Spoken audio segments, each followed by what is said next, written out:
But most of these sites have limited resources, and all I get usually is the patient's name and the pictures of the funders. So currently at UC Davis, I am the main reader for teleophthalmology for diabetic retinopathy screening. And I've been doing this with the California Indian Health Service since 2006. And currently we are the reader for 8 different Indian reservations in California and 2 reservations in Oregon. And they transmit all the images to a central web server, and then I get informed and I actually interpret the images. Because of the success of using the system with the Indian Health Service, in 2007, we implemented a similar system to capture non-compliant patients seen at the UC Davis Family Practice Clinic. As I mentioned, about 30% of these patients do not get screened for diabetic retinopathy. And currently, we are working with the California prison system to use the system to screen for diabetic retinopathy in prisoners. Because in order to transport one prisoner from the prison system to the eye clinic, it costs $3,000 because you need 2 guards and a van, and it takes the whole day to do it. So we're hoping that this will go live in the next year or so. The store and forward technique works like this. So if the patient presents to the internist for their regular checkup or refill for their diabetic medicine, the nurse who's checking in the patient asks them when they had the last eye exam. And if it's been more than a year, the nurse takes them down and gets an image of the disc and macula using a non-mydriatic fundus camera. The image is then stored in a website such as the IPAC or the anchor system used at UC Davis. And then I get an email from the people who took the pictures with the list of patient name and the dates that they were imaged. Then I go on the server, look at the images, put my interpretation, and sends a letter to the patients about the findings on the pictures. So this is the IPAC server that was developed by University of California, Berkeley Optometry School. And there are various groups in the country that actually use this server as a method to do teleophthalmology.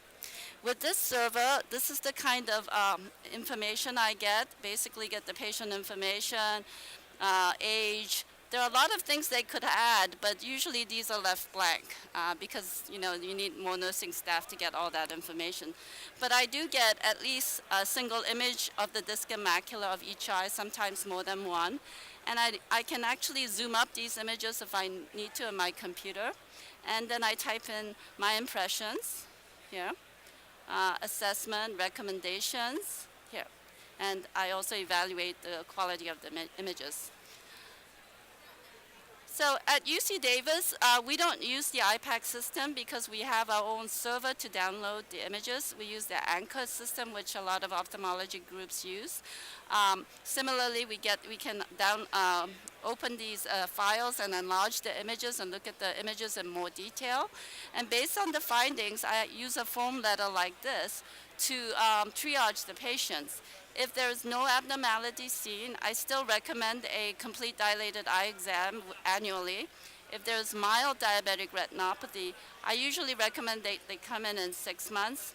If there's visually significant retinopathy, such as clinically significant, something suggestive of clinically significant macular edema, we usually see them back within 6 weeks. And if there are other visually significant abnormalities, I triage them as needed.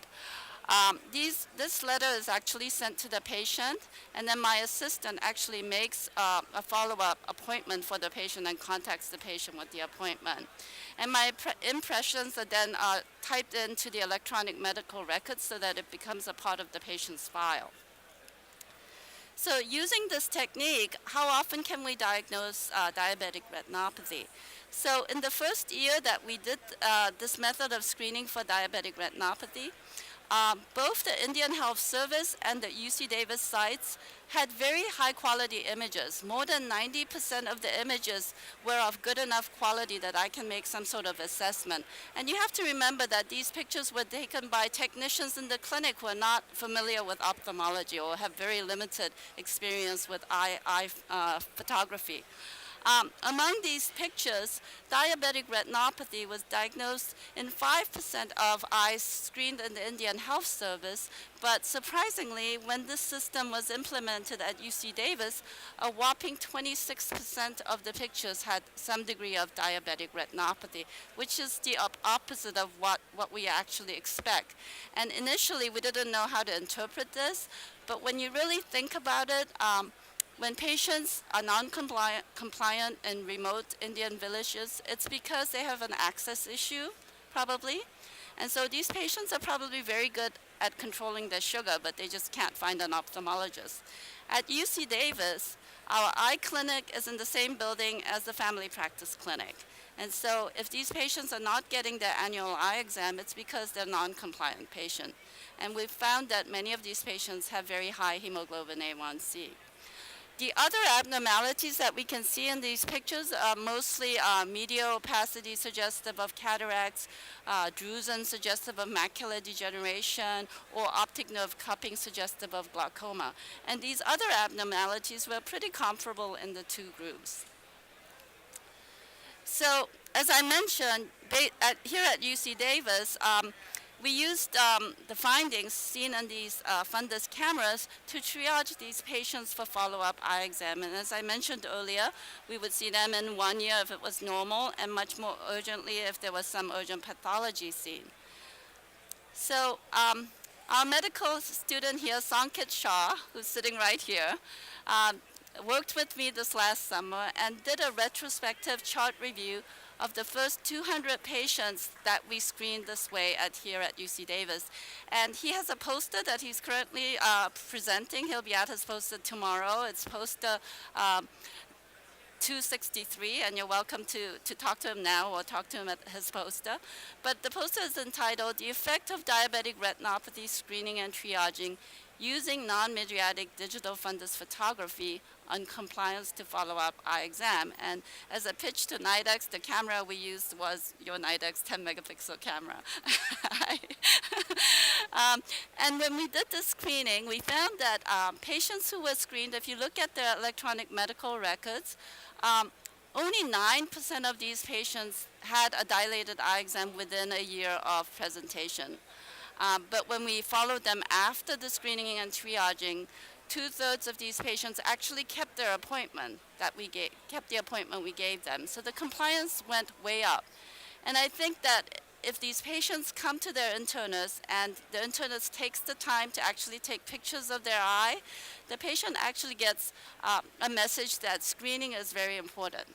And so sometimes they actually call our clinic themselves and take the initiative to make some of these appointments.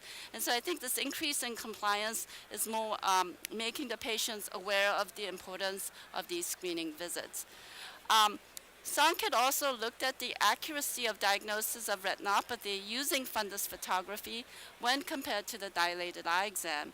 And what he found is that in terms of diagnosing diabetic macular edema, there was a moderate correlation, mainly because, again, we don't have stereopsis. We can't really evaluate for the actual edema. We're just going mostly by the presence of exudates close to the central macula.